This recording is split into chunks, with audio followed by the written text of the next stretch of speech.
Hello students, welcome to the Arise Academy once again. आप सभी का हार्दिक स्वागत, अभिनंदन। बच्चे एक बार फिर से कनेक्ट होते हैं और लास्ट लेक्चर में अपन ने बात की ऑप्टिक्स की। This is the third lecture on optics. जैसा कि अपन ने बात की थी, इस लेक्चर में अपन रिफ्रैक्शन थ्रू प्लेन सरफेस, जिसमें मेनली टीआईआर और प्रिज्म कवर करेंगे। तो बात करते हैं बच्चे रिफ्रैक्शन थ्रू प्लेन सरफेस। सबसे पहले इसको ले रहे हैं, refraction through plane surface. Optics, again study of light is called optics. On an average 7 to 9 questions इस यूनिट से पूछे जाते हैं। Very very scoring unit. तो बात कर रहे हैं बच्चे आज रिफ्रैक्शन थ्रू प्लेन सरफेस। तो refraction through plane surface. Okay, so let's review the basic point. सबसे पहली बात जो अपने को समझनी है, object image distance relationship, and it is like this, that is mu2 over v will be equal to mu1 over u. This is the basic relationship, object image distance formula। इसको अपन कहते हैं v as usual image distance है, u object distance है, and सारे distances यहाँ पर surface से major किए जाएंगे। बात कर रहे हैं बच्चे refraction through plane surface. Plane surface का रेडियस ऑफ कर्वेचर इनफाइनाइट होता है। So this is refraction through plane surface. Magnification की अगर मैं बात करूं तो magnification is 1। Size of image is same as size of object. Exactly वैसा ही हो गया जैसे प्लेन मिरर में होता है। बात कर रहे हैं बच्चे रिफ्रैक्शन की। यहां पर रिफ्रैक्शन जो हो रहा है, mu2 जो है refractive index of medium in which incident rays are present, sorry refracted rays are present. refracted rays are present, और mu1 हो जाएगा refractive index of medium in which incident rays are present.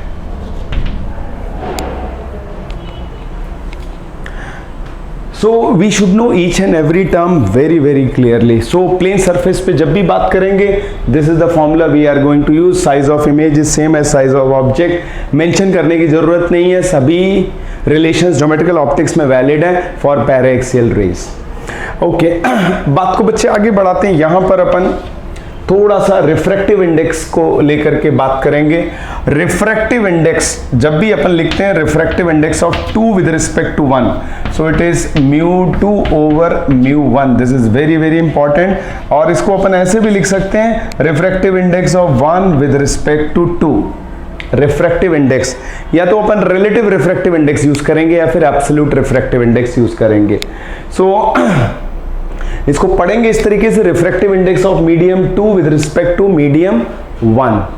Fundamental definition आपको पता है, किसी भी medium का जो रिफ्रैक्टिव इंडेक्स होता है, it is c velocity of light in the medium. दो एग्जांपल अपने लिए इंपॉर्टेंट है। Refractive index of glass is 3/2 and refractive index of water is 4/3। So this is always greater than और equal to 1। Refractive index with respect to air और vacuum, air और vacuum का अपन एक पकड़ के चलेंगे। Relative refractive index can be less than 1, say for example, so relative refractive index can be less than 1। लेकिन जो किसी भी मीडियम का refractive index with respect to air हमेशा 1 या 1 से ज्यादा होगा। Say for example refractive index of water with respect to glass, तो refractive index of water over refractive index of glass, so this is water is 4/3 and this is 3/2 and this is 8/9, 8/9। Okay,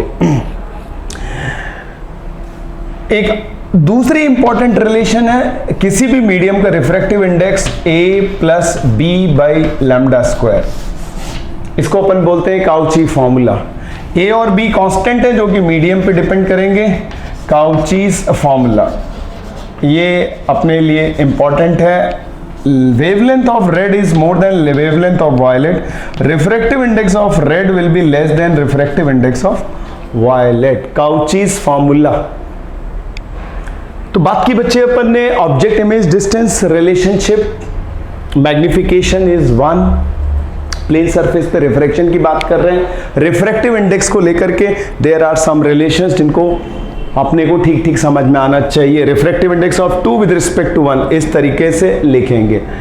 किसी भी medium का refractive index air के respect में 1 या 1 से ज्यादा होगा। So these are the 2 common values जिनको अपन न्यूमेरिकल प्रॉब्लम्स में यूज करते हैं। Relative refractive index can be less than 1, ये काउची फॉर्मूला अपने लिए इंपॉर्टेंट है and this is also important. ये सारी बातें कई बार नीट में ऑब्जेक्टिव में पूछी गई हैं। ओके, रिफ्रैक्टिव इंडेक्स नेगेटिव भी हो सकता है ना, this is something very very special.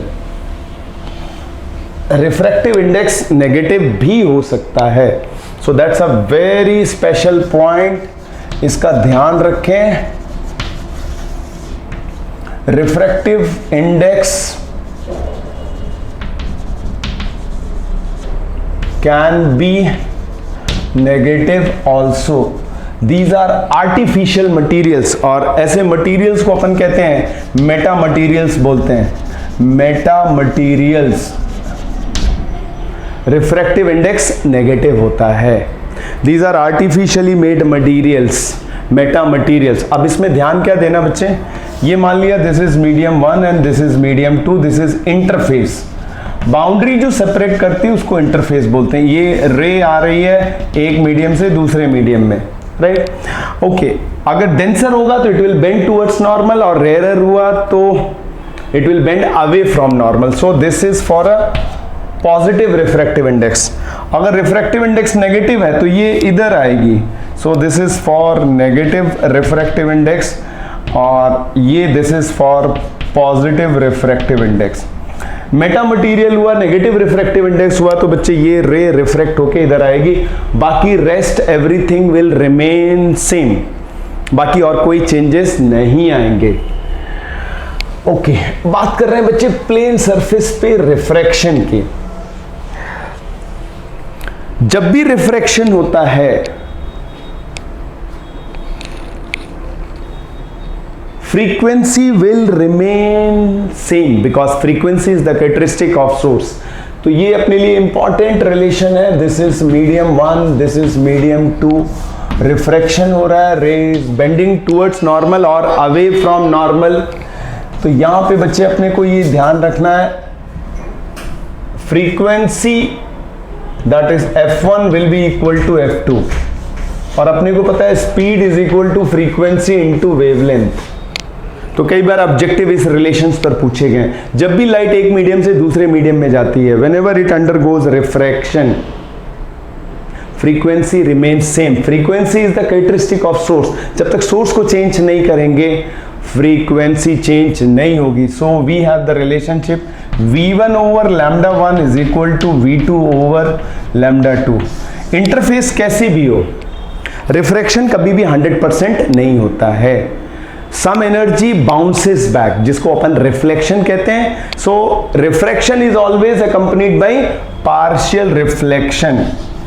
Refraction is always accompanied by partial reflection. Some energy bounces back, some energy will be reflected back. Of course percentage कम ज़्यादा हो सकता है, but it is always accompanied by partial reflection. So refraction is basically phenomenon of change of speed of light when it goes from one medium to another medium. बात कर रहे हैं बच्चे refraction की। तो जब भी अपन रिफ्रैक्शन की बात करेंगे तो दिमाग में यह आना चाहिए, phenomenon of change of speed of light.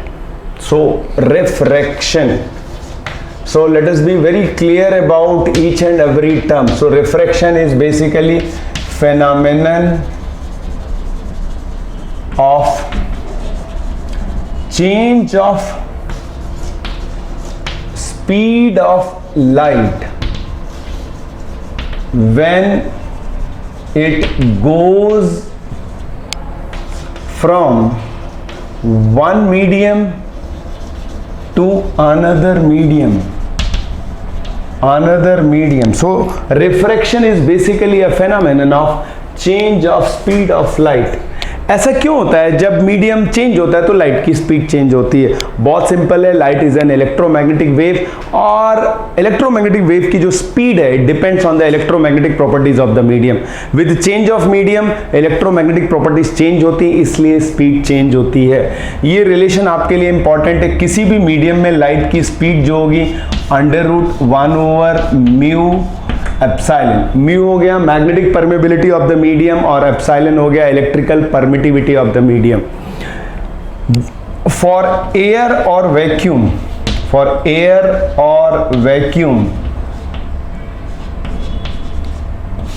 इसको अपन C से रिप्रेजेंट करते हैं, it will B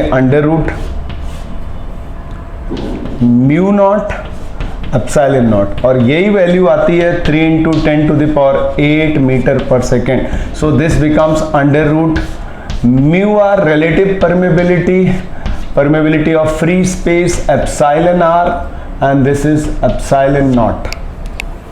right student, so this expression is important, और यहीं से अपने को एक और रिलेशन मिल जाती है for the refractive index of the medium. उसको अपन लिख सकते हैं, अपने को पता है μ = C/V, so it becomes, value यहां पे सब्स्टिट्यूट करेंगे and C, that is this expression, and it is √μr epsilon r. So this is the refractive index of the medium. Of course this is unitless and dimensionless. Value बच्चे substitute करेंगे यहां पर, ये expressions हैं refractive index in terms of relative permeability and relative electrical permittivity, जिसको अपन dielectric constant भी कहते हैं। So this is fundamentally refraction. Light जब भी एक मीडियम से दूसरे मीडियम में जाती है, there is a change of speed because of change in electromagnetic properties of the medium, and this is the expression for speed of light in any medium. Air में light की speed को अपन c से denote करते हैं, जिसके approximate value अपने को पता है। Now this change in speed is responsible for bending. Change in speed is responsible for bending in oblique incidence situation. Oblique incidence. Normal incidence में there is no bending, speed change हो रही है but there will be no bending in case of normal incidence. So these are the basic points regarding refraction. Plane surface पे बच्चे अपन बात कर चुके हैं रिफ्रैक्शन की। Relationship is very very simple. अब इसमें अपने को ध्यान रखना है जस्ट द टू सिचुएशंस जो अपने लिए इंपॉर्टेंट है प्लेन सरफेस पे refraction, we should handle orally. Okay, so बात कर रहे हैं यहां पर केस 1 से। ऑब्जेक्ट जो है डेंसर मीडियम में है और ऑब्जर्वर रेयरर मीडियम में है। ऑब्जर्वर इन रेयरर मीडियम, तो जो वैल्यू आएगी जिसको अपन v कहेंगे, बेसिकली जो डिस्टेंस होगा इंटरफेस से, depending on the situation. So distance of image from interface, distance of image from interface, बहुत सिंपल है बच्चे, it will be distance of object from interface divided by refractive index of denser with respect to rarer. This is one case. जैसे for example अपन ऐसा कहें कि ये पानी है और ये H है और अपन यहाँ से देख रहे हैं, तो यहाँ पे ऑब्जर्वर रेरर मीडियम में है, तो जो अपेरेंट डेप्थ होगी H dash, it will B H divided by mu. It's very simple. दूसरी सिचुएशन ये होती है कि इसको रिवर्स कर दें अपन और ये पूछा जाए, ऑब्जेक्ट मैंने ले लिया रेरर मीडियम में एंड ऑब्जर्वर अपन ने ले लिया डेंसर मीडियम में, देखने वाला डेंसर मीडियम में. Like this, suppose this is air and this is water, something is here object, interface से कितना डिस्टेंस है h, और देखने वाला पानी में है, वी आर हियर समवेयर, तो ये मुझे दूर दिखाई देगी, image somewhere here. So this is h dash, और यहां पर जो h डैश की वैल्यू हो जाएगी refractive index of denser with respect to में. So these are the two situations. Image distance हमेशा क्या होगा, जो ऑब्जेक्ट का डिस्टेंस है इंटरफेस से, या तो मुझे उसे म्यू से डिवाइड करना पड़ेगा या म्यू से मल्टीप्लाई करना पड़ेगा. अगर ऑब्जेक्ट अपना डेंसर मीडियम में है तो इमेज पास हो जाएगी, सो h डैश. और अगर ऑब्जेक्ट रेरर मीडियम में और देखने वाला डेंसर मीडियम में है तो ये दूर दिखाई देगी, so we have to multiply by mu. तो these are the two important points जिनका बच्चे अपने को ध्यान रखना है. राइट, मूविंग फर्दर, छोटे छोटे क्वेश्चंस नीट में पूछे गए हैं और एक ये रिजल्ट है जो अपन यूज करेंगे and it is shift through parallel sided slab. So shift through parallel sided slab. ये मेरे पास एक स्लैब है, थिकनेस t है, refractive index is mu.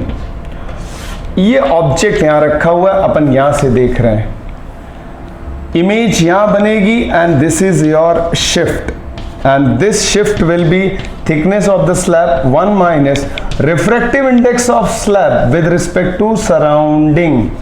Surrounding यहां पर एयर है, तो this is the shift through parallel sided slab.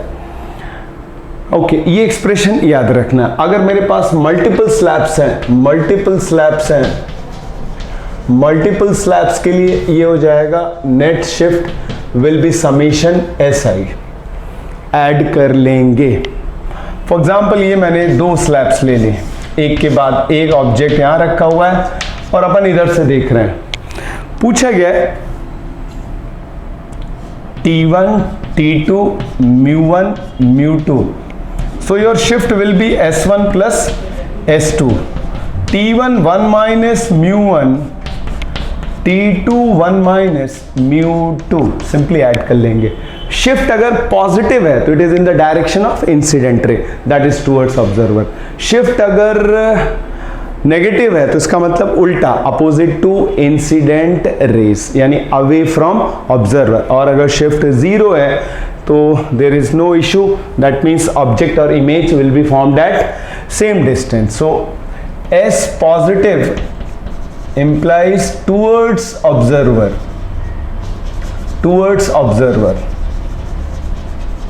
and S negative implies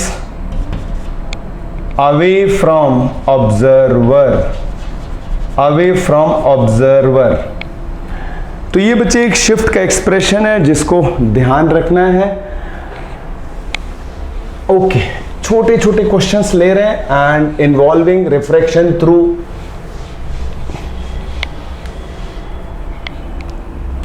plane surface. Okay, so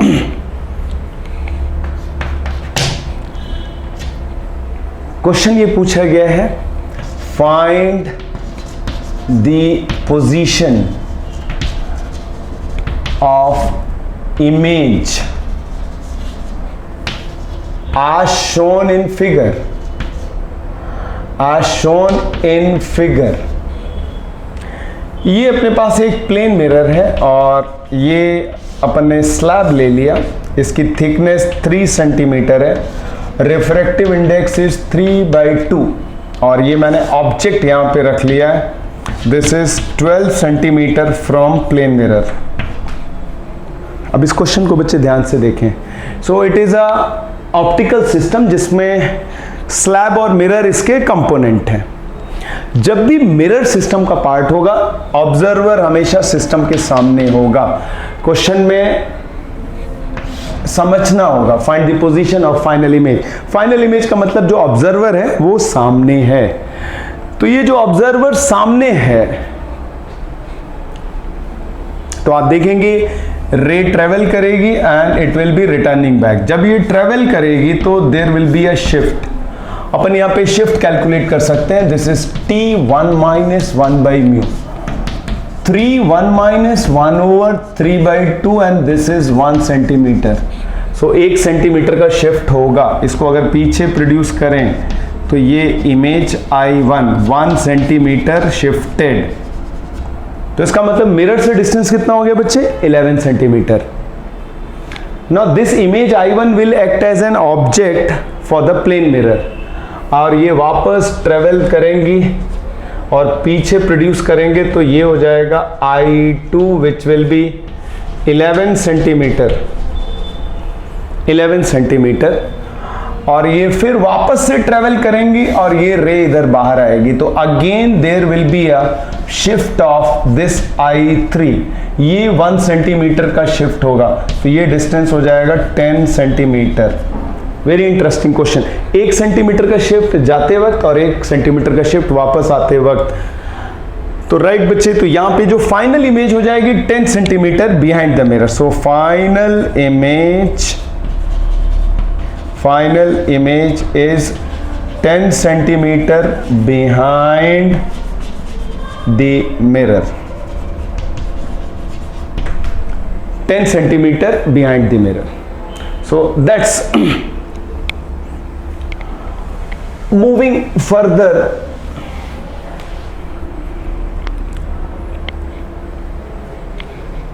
बात कर रहे हैं बच्चे refraction through plane surface. Okay, Snell's law is very important part of refraction. Snell's law says this is medium 1, this is medium 2, ये ray incident हुई और ये refract हुई, this is I, this is R। तो Snell's law ये कहता है कि sine I over sine R, sine I over sine R will be constant. और ये जो कांस्टेंट होगा refractive index of 2 with respect to 1 होगा। रेज 1 to 2 जा रही हैं and this I can write μ2 over μ1। So I can modify and write μ1 sine I is equal to μ2 sine R। So this is your Snell's law. Snell's law applicable है for interface of any geometry. So valid for interface of any geometry, valid for interface of any geometry। μ1 उस medium का refractive index है जिसमें angle of incidence major हो रहा है, μ2 उस medium का रिफ्रैक्टिव इंडेक्स है जिसमें एंगल R मेजर हो रहा है। So let's understand the meaning very very carefully. Okay right बच्चे, वर्चुअल ऑब्जेक्ट को लेकर के अपने को बहुत अलर्ट रहना है क्योंकि यहां पर आप गलती करते हैं। Okay, suppose I take this question. ये मेरे पास इधर वाटर है और इधर एयर है, ये रेज हैं कहीं से आ रही हैं और ये दिया हुआ है इनका जो कन्वर्जिंग पॉइंट है वो है 12 centimetre. So this is your virtual object 12 centimetre. Question ये पूछा गया find the position of image, find the position of image, ये पूछा गया बच्चे। तो आप देखो यहां पे रिफ्रैक्शन कहां हो रहा है, एयर टू वाटर। फॉर्मूला क्या है, μ2 by v is equal to μ1 upon u। Incident ray की डायरेक्शन पॉजिटिव और ये नेगेटिव होगा। रे कहां से जा रही है? Air to water. Rays are travelling from air to water. Air में इंसिडेंट रेज है, so this is medium 1। Water में रिफ्रैक्टेड रेज है, this is medium 2। So this is 4/3 upon v is equal to, this is 1 over plus 12। So v is equal to 4/3 into 12, ये हो जाएगा 16 centimetre. तो इसका मतलब जो इमेज बनेगी वो यहां कहीं बनेगी image. So this is your image. ये रेज यहां पर इंटरसेक्ट करेंगी। सो this is real image. Object आपका वर्चुअल हो गया। तो इस क्वेश्चन में आपसे शिफ्ट पूछा जा सकता है 16 centimetre. So there is a shift of 4 centimetre. Be alert when you deal with virtual object. Okay, Snell's law is valid for all types of interface. ये बात हो गई बच्चे रिफ्रैक्शन थ्रू प्लेन सरफेस। अब इसमें एक इंपॉर्टेंट सिचुएशन है and it is TIR, total internal reflection. That's a very very important situation जिस पे क्वेश्चंस पूछे जाते हैं। TIR, total internal reflection. Total internal reflection. Total internal reflection दो कंडीशन है। Ray must travel from denser to rarer medium. So this is the condition. दूसरा जो angle of incidence है शुड बी ग्रेटर देन और equal to C। TIR, total internal reflection. रे अगर denser to rare travel कर रही है और अगर एंगल ऑफ इंसिडेंस इंटरफेस पर क्रिटिकल या क्रिटिकल से ज्यादा है, so this phenomenon takes place TIR, total internal reflection.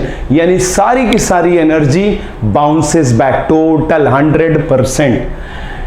Critical angle जो बच्चे यहां पर है उसको अपने को समझना है। Critical angle is sin C, refractive index of denser with respect to rarer, or I can write sin inverse refractive index of denser with respect to rarer. दो एग्जाम्पल इंपॉर्टेंट है C के लिए and it is glass air interface. So it is sin inverse of refractive index of glass with respect to air. This is around 42 degree. Similarly अगर मैं बात करूं diamond air interface, so this is C is sin inverse, it is around 2.4 refractive index of diamond and this is around 22 degree critical angle. और अगर medium का refractive index continuously very कर रहा है तो critical angle is approximately 90 degree. If refractive index varies continuously then critical angle is approximately 90 degree. very very important. तो बात कर रहे हैं बच्चे TIR की, टोटल इंटरनल रिफ्लेक्शन। उसके लिए कंडीशन हो गई ray must travel from denser to rarer, angle of incidence must be greater than critical angle. Critical angle की डेफिनेशन अपन ने देख ली और जो एप्लीकेशंस हैं, there are many applications of TIR, many applications of TIR, जिसमें most important application is brilliance of diamond. Brilliance of diamond, अपने को पता है diamonds sparkle, brilliance of diamond, तो उसको एक्सप्लेन कैसे करते हैं TIR के बेसिस पे। Then there is something called mirage. Mirage, so this is an optical illusion based on TIR. It is basically optical illusion based on TIR. Third, most important is optical fiber, जिस पर आपके questions पूछे जाते हैं। Optical fiber. Now this optical fiber part is very important. This is used in communication. Used in communication. Optical fiber basically these are thin fibers and there is something called core, and then there is a layer called cladding. core, inner most layer को core बोलते हैं, refractive index n1, और ये outer layer इसको cladding बोलते हैं, इसका refractive index n2, n1 greater than n2. What is the property of optical fibre? कोई भी सिग्नल यहां से एंटर करेगा, फाइनली ये साइड से ना निकल करके it will come out from other end. These are thin flexible fibres, optical fibres. So with the help of optical fibre आप लाइट को कैसे भी ट्रेवल करा सकते हो, and these optical fibers are used in communication. Optical fiber, thin flexible fiber. Core का refractive index n1 and cladding जो outer layer उसका रिफ्रैक्टिव इंडेक्स n2. साइड में लेटरल सरफेस पे TIR हो रहा है, तो कंडीशन जरूरी है, n1 must be greater then n2. So optical fibre and TIR. अब इस पे बच्चे क्वेश्चंस रिपीट हुए हैं, और जो मोस्ट रिपीटेड क्वेश्चन यही है जो मैं आपके सामने ले रहा हूं. मान लिया ये मेरे पास कोई ग्लास रॉड है एंड ये कोई रे एंटर कर रही है एट एन एंगल थीटा, इसका रिफ्रैक्टिव इंडेक्स n दिया हुआ है. सराउंडिंग मीडियम इज एयर और it can be a different medium. Question ये है कि find theta maximum, find theta maximum so that ray comes out from other end, from other end.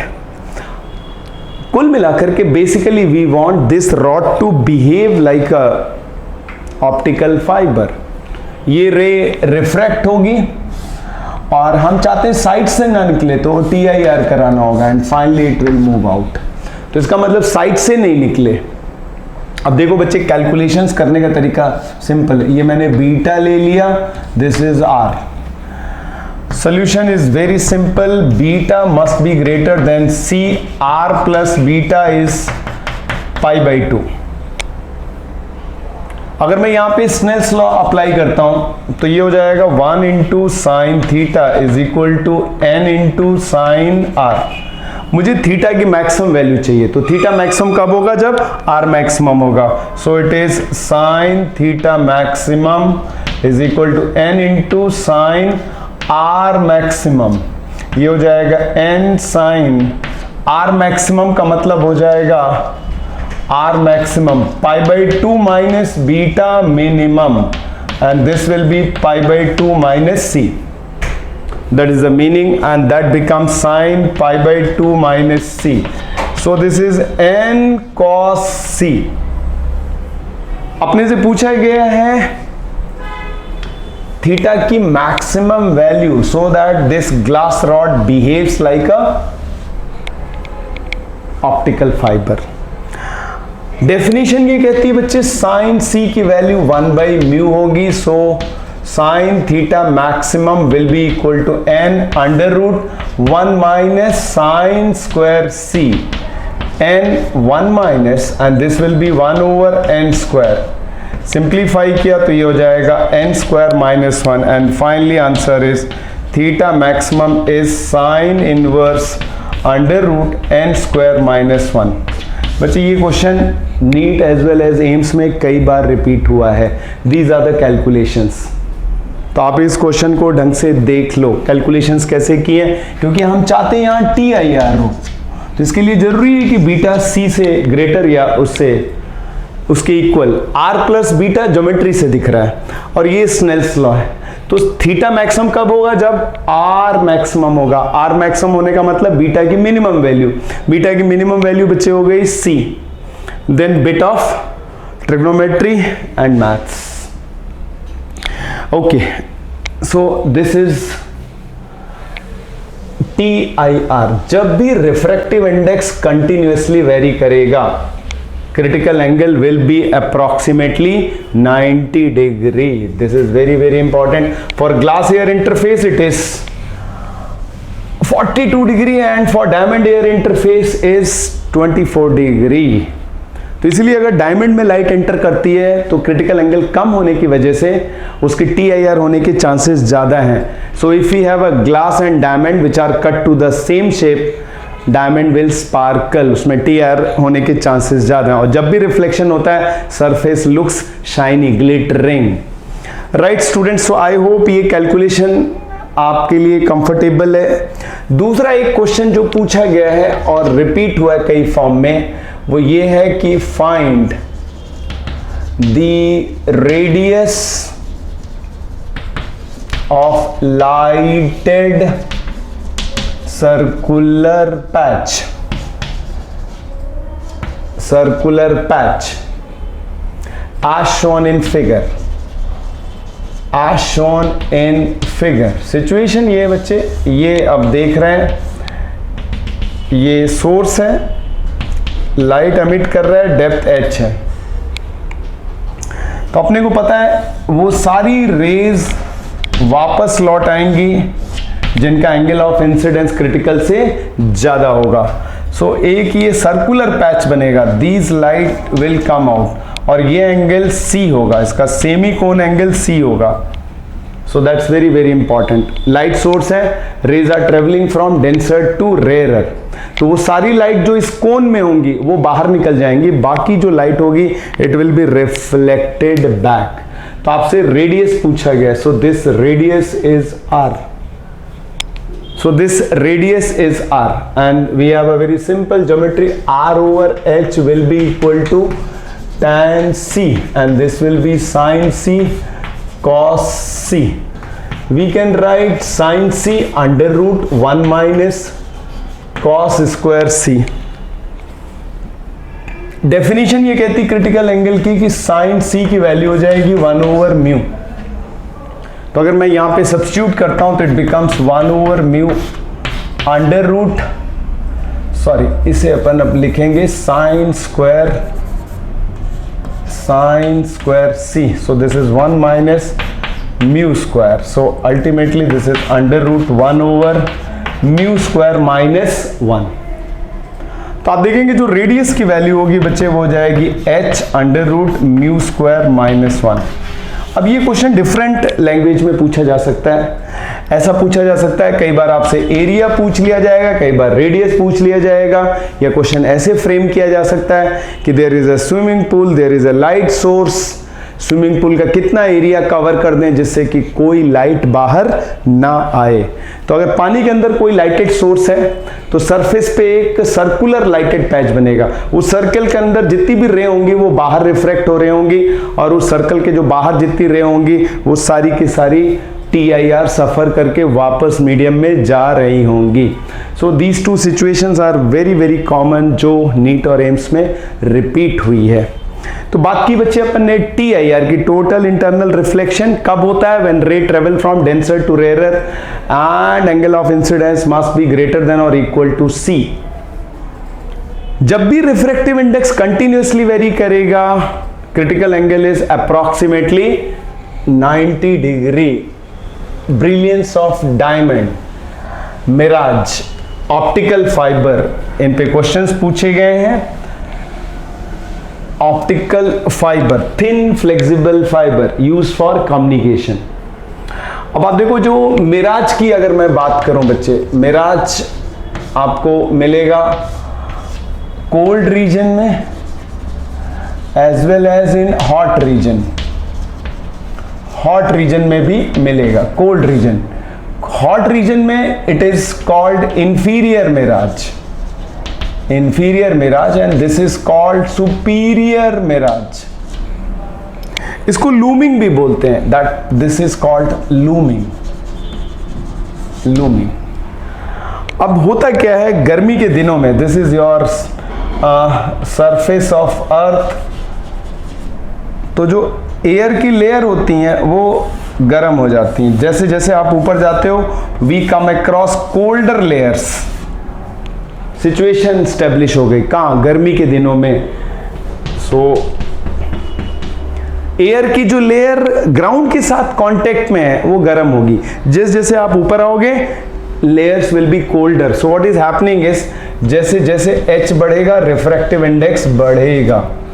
तो ऊपर की लेयर डेंसर हो गई, नीचे की लेयर रेयर हो गई। So if you take an object, ये सिचुएशन कुछ ऐसी होती है। आप देखोगे this is travelling from denser to rare, bending away, bending away, bending away. जैसे ही एंगल 90 डिग्री हुआ, TIR हो गया। और ये अगर आप देख रहे हैं तो आपको लगेगा ये यहां से आ रही है। सो एक इंप्रेशन ऐसा होता है, there is a water pool, ऐसा लगता है, we get an impression, optical illusion. तो आसपास की चीजों की इमेज उल्टी दिखाई देने लगती है। Similarly in cold countries, this is your ground, वहां पे कंडीशन उल्टा एस्टेब्लिश होती है। एयर की लेयर जो ग्राउंड के साथ कांटेक्ट में, वो कोल्डर होती है, ऊपर की लेयर्स क्या होती हैं, वार्मर होती हैं। तो अगेन एक सिचुएशन क्रिएट हो गई जहां पे लेयर्स का रिफ्रैक्टिव इंडेक्स डिफरेंट है। जब भी लेयर्स का रिफ्रैक्टिव इंडेक्स वेरी करेगा, critical angle is approximately 90 degree. तो अगर अपन यहाँ कोई ऑब्जेक्ट लेते हैं, say this is some object, car यहाँ पे खड़ी हुई है, तो यहाँ से रे ट्रेवल करेंगी, ये सिचुएशन ऐसी हो जाएगी। डेंसर टू रेयरर, डेंसर, सो यहाँ पे H बढ़ने के साथ साथ mu is decreasing, so this is in cold region. और ये जो सिचुएशन आप देख रहे हैं बच्चे, हॉट रीजन में। तो व्हाट इज हैपनिंग, रे जैसे जैसे ऊपर जा रही है, travelling from denser to rarer, bending away, bending away, bending away, और जैसे ही एंगल 90 डिग्री होगा, TIR विल टेक प्लेस। और अगर आप यहाँ खड़े हो तो आपको ये रे यहां से आती हुई लगेगी, तो ये जो कार है आपको हवा में फ्लोट होती हुई दिखाई देगी, उल्टा हो गया। तो इसको बोलते हैं looming, and this is a very common site. अगर हार्बर्स पे जाएं, शिप पोर्ट पे जाएं, तो ठंडक के दिनों में this is a very common scene. आपको जो शिप्स होते हैं उनकी इमेजेस हवा में फ्लोटिंग इन एयर दिखाई देती हैं। So this is TIR, total internal reflection. बात को बच्चे आगे बढ़ाते हैं and we move to the last point and it is prism. Prism पे भी क्वेश्चंस पूछे गए हैं और इधर प्लेन सरफेस पे क्वेश्चंस मेनली TIR पे पूछे गए हैं। तो बात कर रहे हैं बच्चे प्रिज्म की।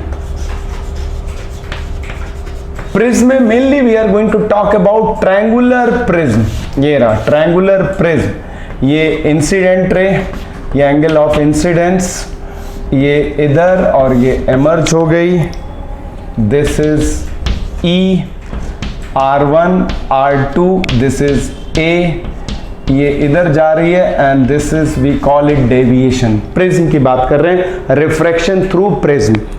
प्रिज्म क्या है बच्चे, transparent medium bounded by any number of surfaces such that the surface facing incident ray and emergent ray will be plane and parallel. Emergent ray, prism. So let us be very clear. What is prism? Prism is a transparent medium bounded by any number of surfaces such that जिस surface पे ray टकराएगी और जिससे बाहर निकलेगी, that should be plane and non-parallel. You can see that. Plane and non parallel. इनके बीच में जो एंगल A है, इसको बोलते हैं प्रिज्म एंगल। कई बार आप देखेंगे इसको अपेक्स एंगल भी बोल देते हैं,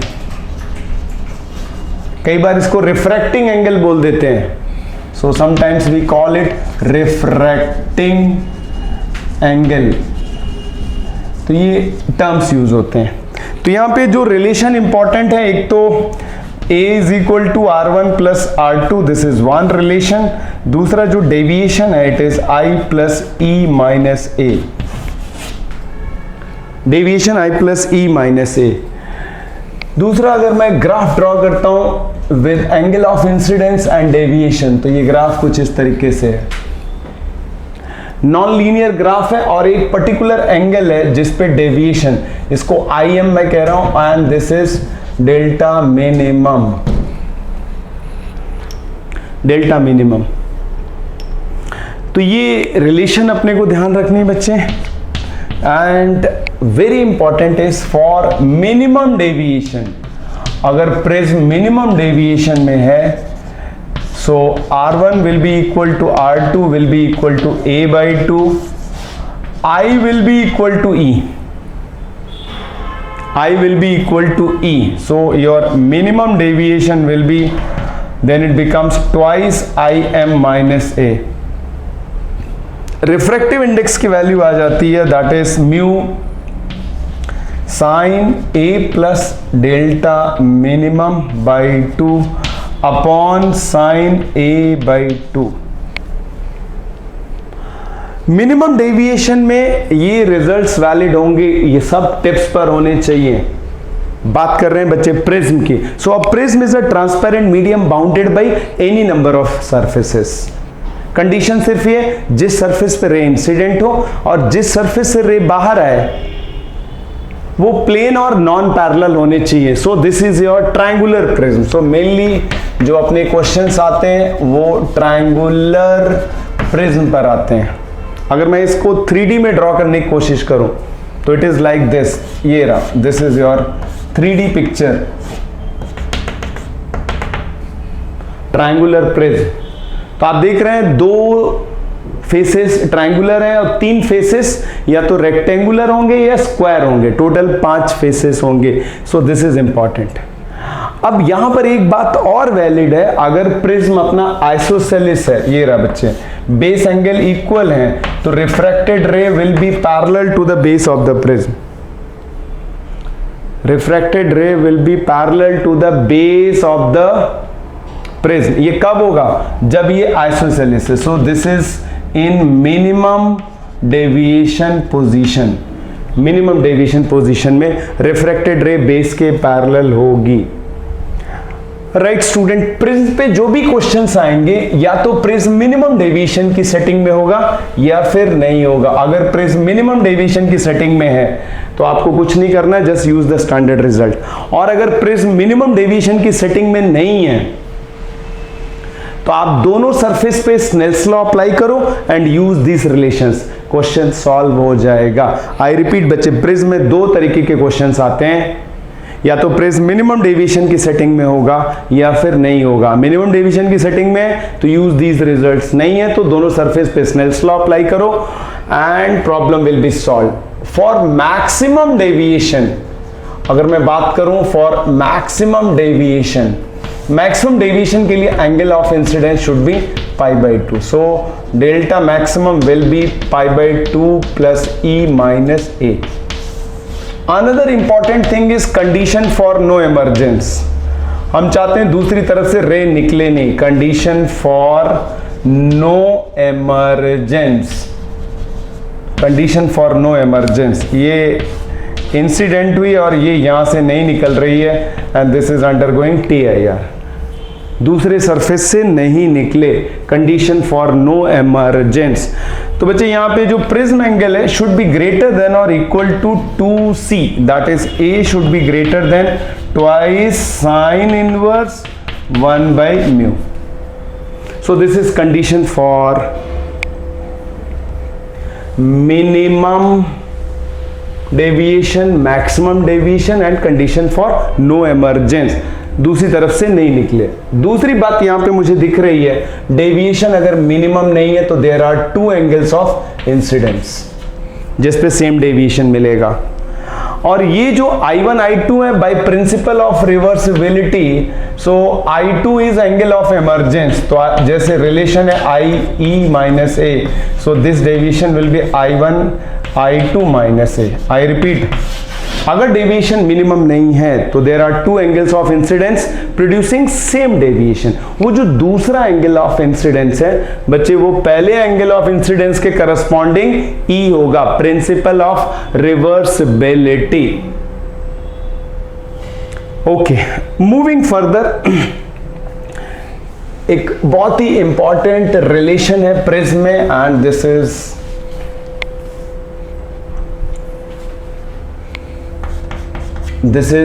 deviation is equal to mu minus 1a. ये रिलेशन कब यूज करेंगे? 2 कंडीशन में. First, a is less than 10 degree, small angle prism. दूसरा, angle of incidence is small. Angle of incidence is small. सो ये रिलेशन वैलिड है for all positions of prism. Condition यही है. So this is valid for small thin prism, ऐसा अपन कह सकते हैं। थिन प्रिज्म एंगल छोटा होना चाहिए। So this is very very, ये अप्रोक्सीमेशन है, ट्रिग्नोमेट्रिक अप्रोक्सीमेशन। अपने को पता है sine theta is equal to theta when angle is small. Okay,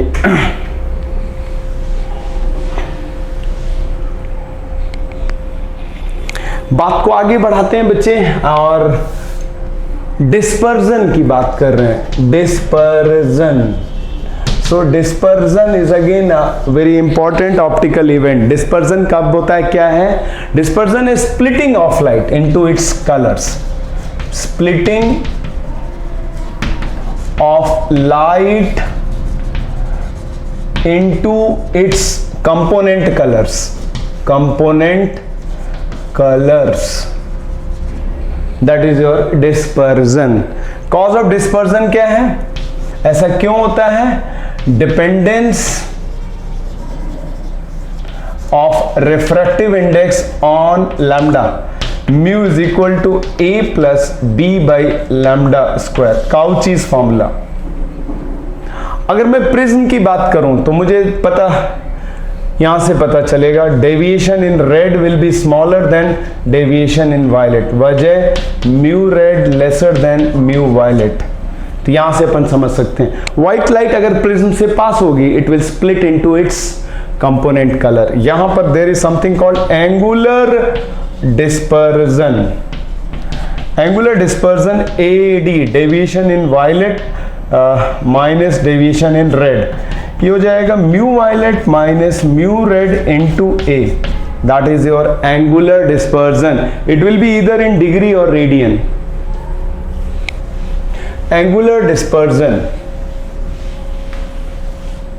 Then there is something called dispersive power. What is dispersive power? That is omega. Dispersive power. So dispersive power is angular dispersion divided by deviation in yellow. Yellow is average color or mean color. So what we can write? This will be mu violet minus mu red into A over mu yellow minus 1 into A.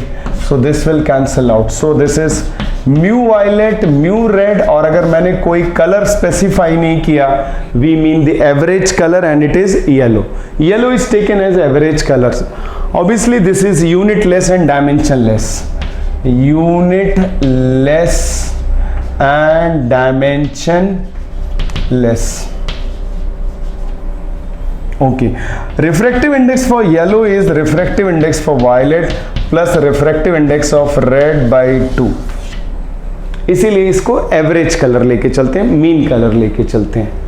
So dispersion is basically phenomenon of splitting of light into its constituent colours. तो ये definitions हो गए बच्चे angular dispersion की। Deviation is equal to mu minus 1 into A. Important prism relation valid तभी है जब prism angle small है and angle of incidence is small. Right student, now we can go for prism combination. Prism combination, इस पे questions straightforward पूछे गए हैं। Prism combination पर स्ट्रेट फॉरवर्ड क्वेश्चंस पूछे गए हैं बच्चे।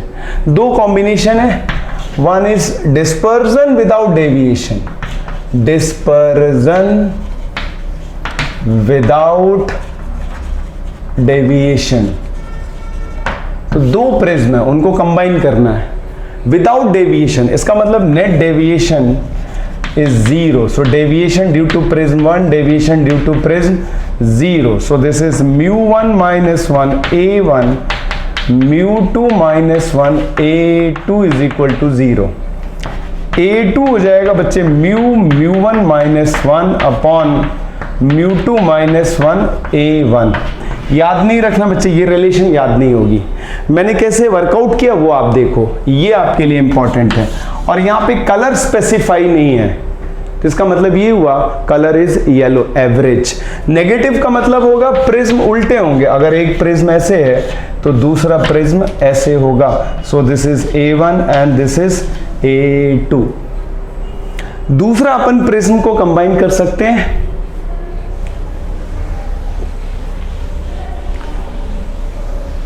This is deviation without dispersion. So it can be deviation तो हो रहा है, लेकिन विदाउट डिस्पर्जन. विदाउट डिस्पर्जन, इसको बच्चे आराम से देखें, रिलेशन याद नहीं होगी, जब जरूरत होगी अपन वर्कआउट कर लेंगे. Question straight away formula based पूछे गए हैं. सो विदाउट डिस्पर्जन का मतलब angular dispersion due to prism 1, angular dispersion due to prism 2 is 0. तो ये हो जाएगा mu v1 mu r1 a1 plus mu v2 minus mu r2 a2 is equal to 0. यहां से इसको सिंप्लीफाई किया तो a2 की वैल्यू हो जाएगी माइनस म्यू1 v1 mu r1 mu v2 minus mu r2 a1. ये अगेन नेगेटिव का मतलब होगा prism will be arranged inverted with respect to each other. तो ये सारी रिलेशंस हैं बच्चे ज्योमेट्रिकल ऑप्टिक्स की, जो मैंने आपके सामने रिव्यू की, आपको आनी चाहिए. ये फॉर्मूले याद नहीं रखने, जैसे अपन ने यहां पे लिख लिया वैसे ही आप कर लेंगे. सो बच्चे we completed prism, we completed refraction through plane surface, TIR पे फोकस किया, लेंसेज पे, मिरर्स पे. So this is in nutshell optics. Prism में क्वेश्चंस जो पूछे गए हैं वो सिंपल है. नीट 33 इयर्स और एम्स 26 इयर्स को मैं बार बार कह रहा हूं बच्चे, प्लीज उसको कहते हैं take it as a top most priority. एक ये क्वेश्चन है प्रिज्म का जो कि कई बार रिपीट हुआ है. क्वेश्चन ये है कि मेरे पास एक प्रिज्म है और ये मैंने इसे सिल्वर किया, प्रिज्म का रिफ्रैक्टिव इंडेक्स √2 ले लिया. ये यहां पर एक रे इंसिडेंट हो रही है, एंगल बताना है so that it retraces its path, so that it retraces its path. और प्रिज्म एंगल आपको दिया हुआ है 30 डिग्री. क्वेश्चन बहुत सिंपल है, ये रिपीट हुआ है बच्चे. क्वेश्चन ये है कि find angle of incidence so that रे retraces its path. अब ध्यान से देखो बच्चे, पाथ रिट्रेस करने का क्या मतलब हुआ? पाथ रिट्रेस करने का मतलब हुआ कि जो सिल्वर्ड सरफेस है, प्रिज्म है, प्रिज्म एंगल दे रखा है, रिफ्रैक्टिव इंडेक्स, एक सरफेस को सिल्वर कर दिया. इसका मतलब ये हुआ जो रे मिरर पे टकराएगी वो नॉर्मली टकराएगी. सो फॉर रिट्रेसिंग पाथ, ये जनरल कंसेप्ट है ऑप्टिक्स का. सो ध्यान रखना है, for retracing path, for retracing path ray must strike mirror perpendicularly,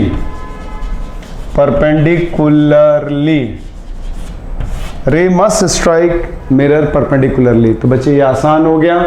आप देख रहे हैं ये एंगल 30 डिग्री हो जाएगा, ये 30 है, ये 60 हो जाएगा, सिंपल ज्योमेट्री.